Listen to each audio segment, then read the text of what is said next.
Assalamualaikum warahmatullahi wabarakatuh. Di sini saya Muhammad Ilham Ramadan akan menjelaskan materi pahat bubut. Yang pertama yaitu pahat bubut. Penjelasannya, pahat bubut merupakan alat potong yang digunakan untuk menyayat benda kerja yang dilaksanakan pada mesin bubut. Pahat bubut dipasang di dalam rumah pahat toolpost pada mesin bubut. Ada berbagai jenis material yang biasanya digunakan untuk membuat pahat bubut. Yaitu pertama, lebih keras, kekerasannya yaitu 30% sampai 50% daripada material benda kerja yang dipotong. Yang kedua, memiliki ketahanan aus yang tinggi. Yang ketiga, memiliki kekerasan panas, hot hardness yang tinggi. Keempat, tahan terhadap kejutan termal. Kelima, tahan terhadap tumbukan impact. Tidak bereaksi secara kimia dengan material benda kerja dan cairan pendingin. Keenam, murah dan mudah dalam pembuatannya. Selanjutnya itu jenis-jenis material yang umum digunakan untuk membuat pahat bubut. Antara lain, baja karbon, baja kecepatan tinggi, paduan tuang, karbida, keramik, cubik, boran, nitrot, dan intan. Selanjutnya yaitu baja karbon. Baja karbon merupakan material yang telah lama digunakan sebagai material alat potong. Alat potong baja karbon mengandung sekitar 0-8% hingga 1,3% karbon. Sekitar 1% mangan dan 0,1% sampai 0,4% silikon. Karena mengandung karbon yang tinggi, material baja karbon untuk alat potong ini dapat dikeraskan melalui perlakuan panas, heat treatment, dan kekerasannya bisa mencapai 62 Rc. Ya, ini yaitu gambarnya pahat karbon seperti ini gambarnya. Karena keterbiasaannya ini, sekarang material baja karbon sudah jarang digunakan sebagai pahat bubut. Karena baja karbon masih banyak digunakan pada alat-alat potong seperti kikir, daun gergaji, pahat tangan, remer, dan lain-lain. Selanjutnya yaitu baja kecepatan tinggi, yaitu disingkat HSS. Baja kecepatan tinggi atau high speed steel HSS tersebut bisa dikatakan sebagai pengganti pahat bubut baja karbon tersebut. Pahat bubut HSS memiliki kecepatan potong 4 kali lebih cepat daripada baja karbon. Unsur-unsur panduan yang digunakan untuk membuat material HS adalah Watt-Chrome atau tungsten W, chromium Cr, vanadium V, maldium Mo, dan cobalt Co. Itu singkatan semuanya seperti W, Cr, V, Mo, dan Co.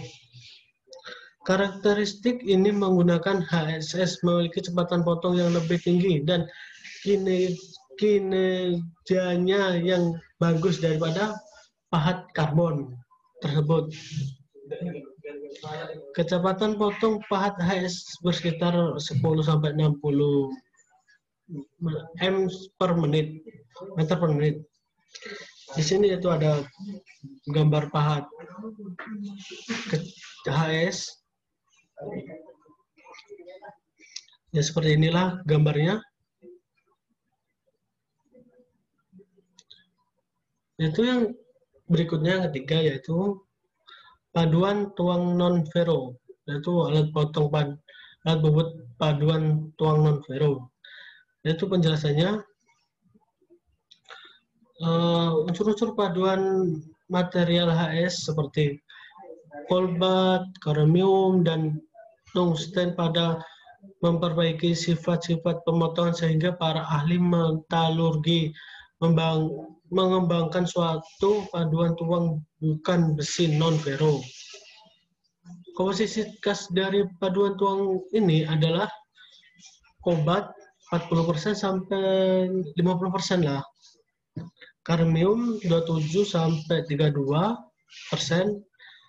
tungsten 14% sampai 29%, dan karbon 2% sampai 4%. Tujuannya yaitu memperoleh alat potong dengan kekerasan panas yang lebih baik daripada HS serta memiliki ketahanan aus yang tinggi daripada HS tersebut. Pahat bubut yang terbuat dari paduan tuang non-ferro dapat bekerja dengan baik dan pemotongannya yang cukup bagus, tidak terputus atau interpret cutting, dan pemotongan produk-produk coran. Alat potong dari paduan tuang non-ferro ini dibuat dengan cara dicor secara presisi sehingga hanya memerlukan sedikit paduan tuang bukan besi ini dapat digerinda dengan roda gerinda standar meskipun prosesnya sedikit lambat atau susah itu kan. Di sini ada gambar pahat bubut paduan tuang non ferro. Itu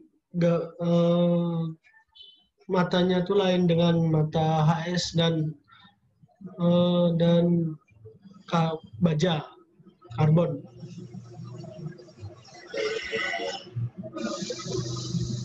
Yang keempat yaitu karbida. Karbida semestasi yaitu cemented karbid atau sering disebut sebagai karbida saja. Dibuat dengan metode metalurgi serbuk. Proses pembuatan karbida dilaksanakan dengan proses sintering atau hot isotopic resting atau HIP, di mana partikel karbid harus digabungkan dengan menggunakan suatu pengikat atau binder pengikatnya itu. Kabrida yang pertama dikembangkan adalah tungsten kabrida, di mana dalam pembuatannya serbuk tungsten kabrida diikat oleh suatu pengikat logam yang umumnya menggunakan kobalt sebagai pengikat. Selama proses ini, pengikat kobalt memasuki tahap mencair, sedangkan serbuk kabrida akan tetap dalam wujud padat karena memiliki titik lembur yang lebih tinggi. Hasilnya pengikat akan menyemen atau menyatukan massa butiran kabrida tersebut. Jadi di sini ada gambar pahat dan mata pemotong sisipan kabrida. Jadi itu mata potongnya itu lain dengan ini ya, dengan yang sebelumnya. Matanya itu berpisah dengan badannya. Dan selanjutnya yaitu keramik. Alat potong keramik merupakan bahan bukan logam yang keras dan dapat mempertahankan kekerasannya pada suhu tinggi, ketahanan aus abrasif dan aus kawah yang sangat baik. Konduktivitas termal rendah serta memiliki kecepatan potong yang tinggi, yaitu sekitaran 150 sampai 650 meter per menit. Memiliki kecepatan potong yang tinggi per menit, pahat keramik sangat cocok untuk memotong besi tuang, baja yang keras, dan paduan super keras. Meskipun alat potong keramik lebih keras daripada alat potong kabrida, tetapi alat potong keramik ini efek sebagai alat potong digunakan sifat mengatasi sifat kegetasannya brittle yang tinggi merupakan kelemahan terbesar dari alat potong keramik.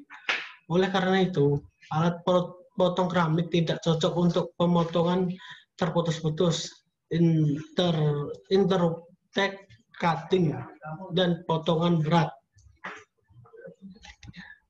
Penjelasan selanjutnya yaitu secara garis besar ada dua jenis material keramik yang digunakan untuk alat potong, yaitu keramik berbasis aluminium oksida yaitu Al2O3 dan keramik berbasis silikon nitrida Si3N4. Mata pemotong keramik aluminium oksida memiliki ketahanan abrasi dan kekerasan yang sangat tinggi. Stabilitas kimia yang baik dibandingkan mata potong HS dan kabrida. Ya, berarti alat potong keramik ini lebih bagus daripada alat potong HS dan kabrida yang sebelumnya. Itu alat potongnya seperti gambar di berikut ini. Itu matanya dengan badannya itu bisa dibongkar pasang ya, bisa pasang. Selanjutnya yaitu cermet. Cermet merupakan material alat potong yang terutama terdiri dari partikel-partikel keras berbasis titanium. Maaf ya. Nama cermet sendiri berasal dari kata ceramik dan metal. Keramik dikenal sebagai material yang tahan panas tapi getas atau rapuh. Sedangkan logam dikenal sebagai material yang ulet tapi tidak tahan panas. Nah, kan berbeda itu. Cermet memiliki sifat baik dari dua material penyusun ini, yaitu tahan panas dan tidak getas, brittle. Cermet adalah bahan yang sangat keras, yang terutama terbuat dari material keramik seperti titanium, kabrida atau TIC, titanium nitrida atau TIN, atau titanium karbonitrida TICN dengan peningkat logam nikel atau kobalt dengan persentase sebesar 10% sampai 20% lah. Itu selanjutnya cermet. Cermet mempunyai kekuatan yang besar daripada keramik. Oleh karena itu, cermet dapat melaksanakan pemotongan terputus-putus dengan lebih baik. Permukaan mata pemotong cermet sangat halus sehingga tatal dapat bergerak dengan mudah dan mencegah penempelan material benda kerja pada tepi pemotongan. Ya, di sini ada alat potong cermet tersebut, yaitu alat potongnya berbeda-beda. Ini ada matanya saja. Selanjutnya yang ketujuh, boron nitrida kubus cubit boron nutrit. Boron nitrida kubus atau cubit boron nutrit yang sering disingkat CBN merupakan material yang sangat keras. Hanya intan yang lebih keras daripada CBN. Material CBN dapat mempertahankan kekerasannya ini pada suhu yang sangat tinggi sampai 1000 derajat Celcius. 1000 derajat Celcius lebih lah. Tabel di bawah ini yaitu menjelaskan tentang kekerasan material alat potong. Ini tabelnya, nilai kekerasannya kabrida yaitu 1800 sampai 2400. Keramik kekerasannya itu 2000 sampai 3000. CBN yaitu 4000 sampai 5000. Intan 6000 sampai 8000. Berarti lebih keras intan. Pahat CBN dapat menyayat material benda kerja pada kecepatan potong hingga 5 kali lebih lebih cepat daripada kabrida. CBN memiliki kekuatan tekanan sekitar 4.800 MPa. Konduktivitas termalnya 2 kali tembaga stabil secara termal dan tahan oksidasi hingga suhu 1900 derajat Celcius lah. Material CBN dapat mempertahankan kerasannya dan ketangguhannya. Patahnya pada kecepatan tinggi, yaitu tidak terlalu kuat dalam kecepatan tinggi mata potong sisipan CBN ini. Jadi sini ada gambar mata potong sisipan CBN. Seperti inilah mata potongnya, yaitu hampir sama dengan mata potong cermat dan keramik. Di sini mata borannya, mata potong sisipan bor CBN. Dan selanjutnya yaitu intan. Intan merupakan materi yang paling keras alat potong. Intan merupakan kombinasi alat potong yang paling keras. Berarti alat potong intan ini lebih keras daripada sebelumnya. Dengan ketahanan aus yang superior, umur mata pemotong intan bisa sampai 50 hingga 100 kali umur mata pemotong yang dibuat dari kabrida. Berarti mata potong intan ini lebih tahan lama daripada mata potong yang terbuat dari kabrida. Jaraknya lebih lama ausnya. Kecepatan potong pahat intan bersekitaran antara 200 hingga 2000 meter per menit. Intan tersebut sebagai intan kristal tunggal merupakan intan alam dan intan polikristalin atau polistralin diamond yang sering disingkat PCD, yang merupakan intan buatan atau intan sintetis. PCD memiliki kekerasan dan ketahanan aus yang hampir sama dengan intan alam.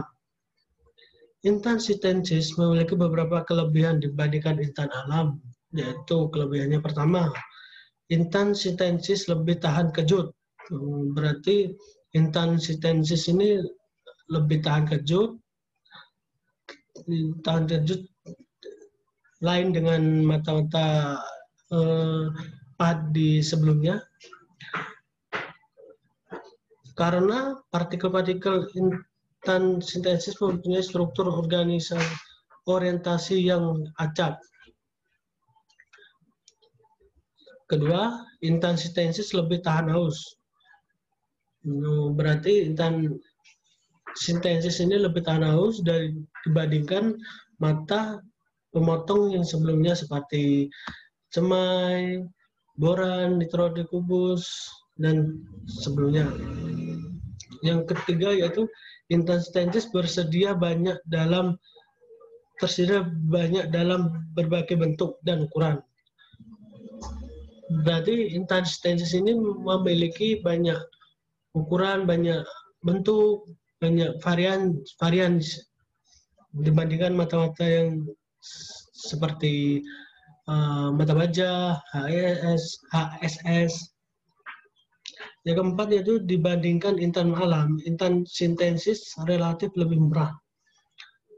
Ya, berarti intan alam itu dan sintetis lebih ada perbedaan harga, yaitu intan alam lebih murah dibandingkan intan sintetis tersebut.